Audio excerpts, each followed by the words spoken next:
Former Trump White House advisor Steve Bannon is looking at possible jail time for defying a congressional subpoena in this investigation of the insurrection. Here are some new remarks reacting to those two criminal charges. We're going on offense. We're going to get into every detail of how you guys have comported yourself as enemies of the United States of America. Okay, enemies of the United States of America. Gloves are off. Okay, we're going all in on this thing, and we got so many patriots aligned with us. That is one way to go about it, but this fact that now the DOJ is treating this as a criminal cover-up may change other people's approaches. Take the former #1 staffer in Trump's White House at the end, Mark Meadows.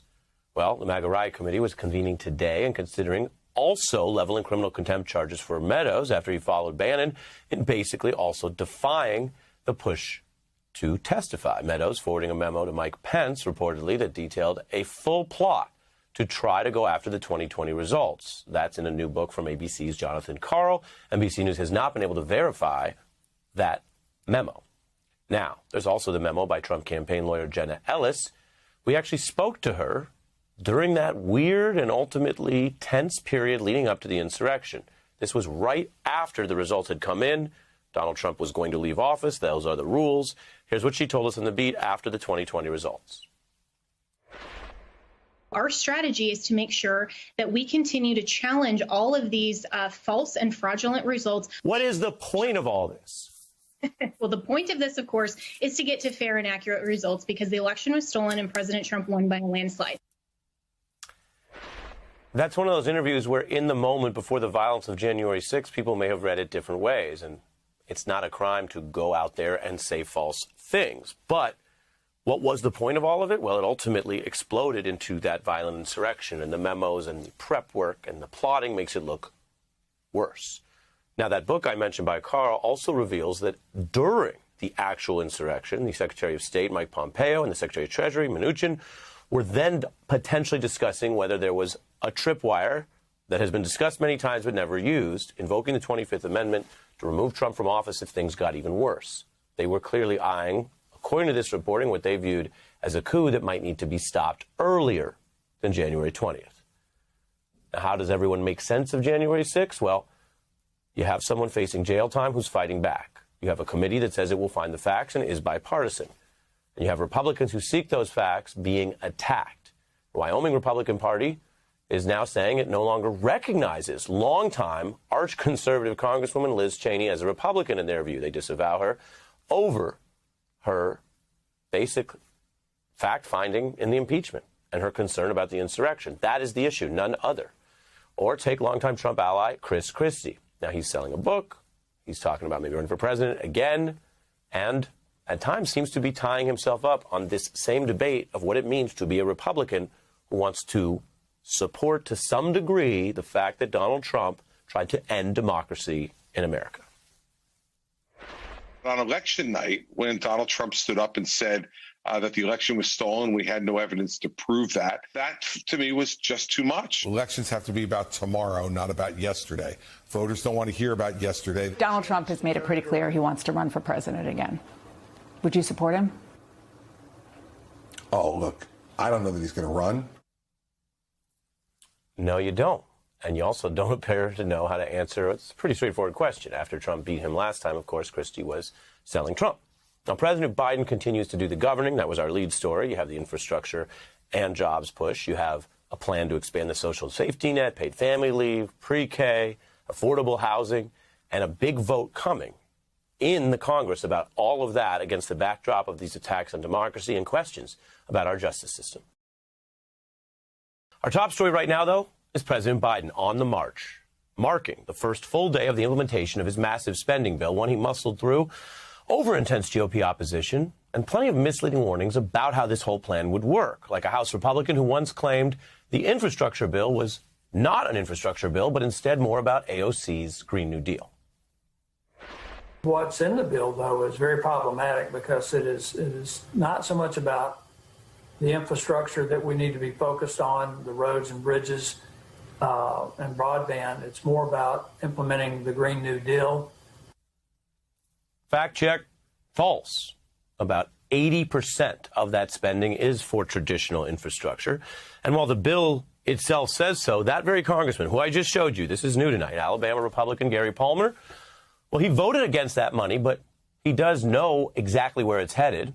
In this sign that Biden's plan may be popular, including in red states, Palmer, get this, is now invoking these new Biden bills, this money headed to fund a 6-lane highway in his district, which he now calls one of his top priorities. Now, is it really your priority if you literally tried to stop it? You might even feel some deja vu right now, hearing these reports tonight that a Republican is trying to steal credit for something Biden did that they blocked. And this is apparently what happens to Biden bills, the money that's been flowing out across the country. Many Republicans tried the same ploy when Biden spent bills on the COVID stimulus. And it speaks to the Republican Party's bind here, campaigning on obstructing everything Biden does one minute, then trying to campaign on the results the next. There has been this argument, I'm sure you've heard it if you follow news and politics, that Republicans want to be able to say writ large, under Biden, D.C. can't get things done. But that doesn't work well if they're also touting new things hitting their districts from Biden, including this new money that's on the way today.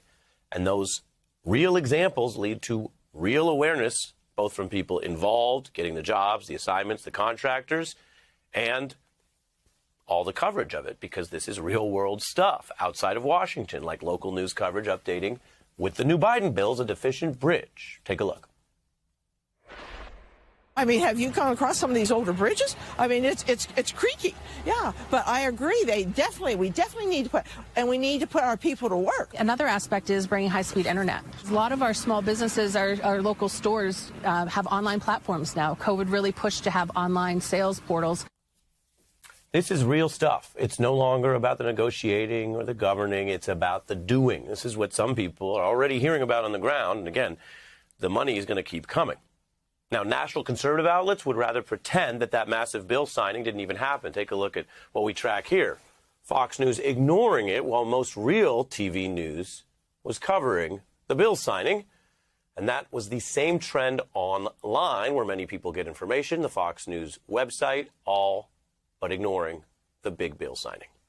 Now, that kind of media denialism may not be a very tenable message. House Republicans reportedly facing intense new infighting at a private meeting with anger deployed against those 13 House Republicans who decided to basically ditch this strategy of obstruct and then claim credit.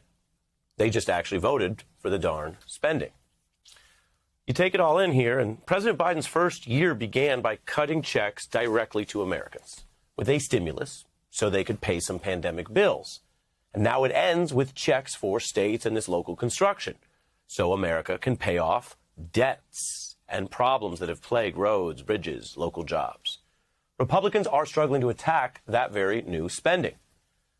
Now that it's happening, that would imply that if you attack the spending, it would imply you're attacking a lot of the Americans who benefit from it and who welcome it. And after a pandemic where billionaires won out over so many essential workers and nurses and regular workers, I got to tell you, it looks like Biden's cash is pretty welcome. To paraphrase another classic about spending priorities, people have been asking this federal government, can you pay my bills? Do you pay my automobiles? Can you pay my infrastructure bills? If you did, then maybe we could chill. Well, that taxpayer money going around the country is the people's money, as Republicans used to so often say. So plowing it into American roads and debts and, yes, bills, infrastructure bills and otherwise, after a savagely unequal pandemic, well, it's already proving popular. So popular, it has some of the very Republicans who blocked it now fronting. I'm joined by Michelle Goldberg from the New York Times and Cornell Belcher, Obama's pollster, to get into it. Your thoughts on the bills and the fronting, Cornell?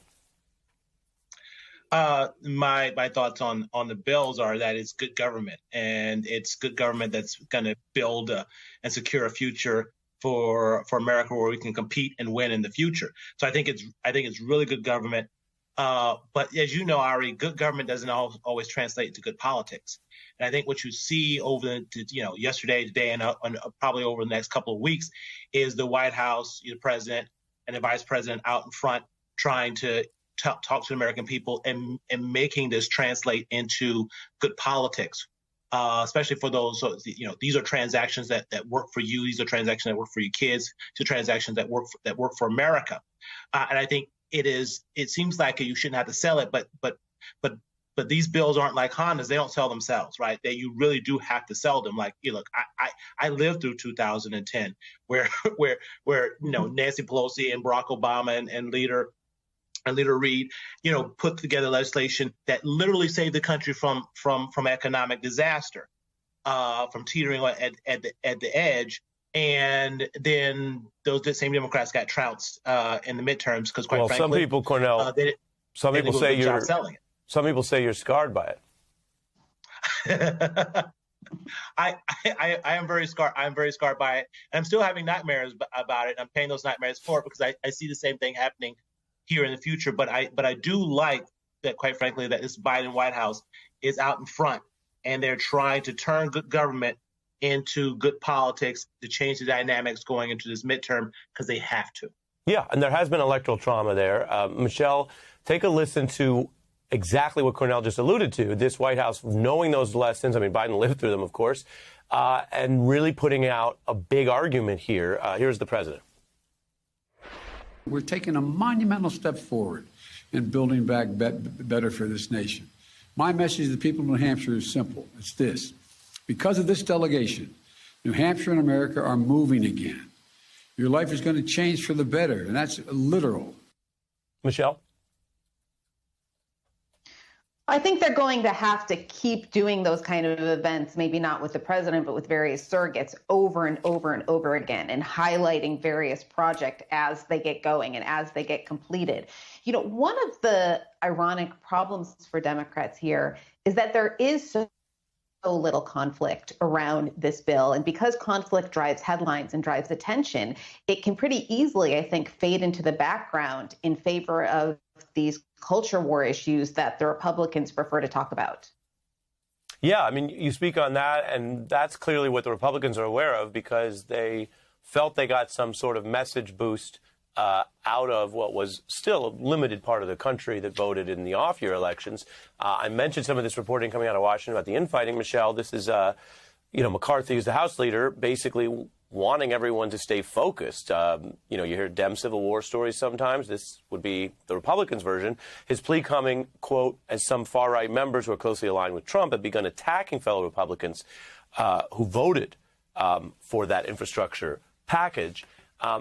How much of that also figures into this? Because, the fact that they were 90% lockstep, at least on the House side, is the kind of thing that with a different headline writer, you'd say, well, they pretty much stuck together. Instead, it's become sort of this idea that it's dissent when really in a different, even recent era, this kind of domestic spending passed on much more bipartisan levels.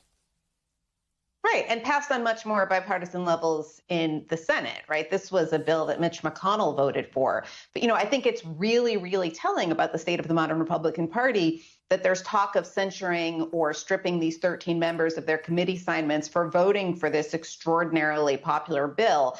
As far as I know, there's no talk within the Republican caucus of censuring or punishing Representative Paul Gosar for tweeting out a video of an anime video in which he kills Alexandria Ocasio-Cortez. That is the Republican Party. It has been a challenge, I think, for Democrats to convey the extremism of the Republican Party. They tried to do that in Virginia. They tried to link Glenn Youngkin to Donald Trump, and we saw that it didn't work.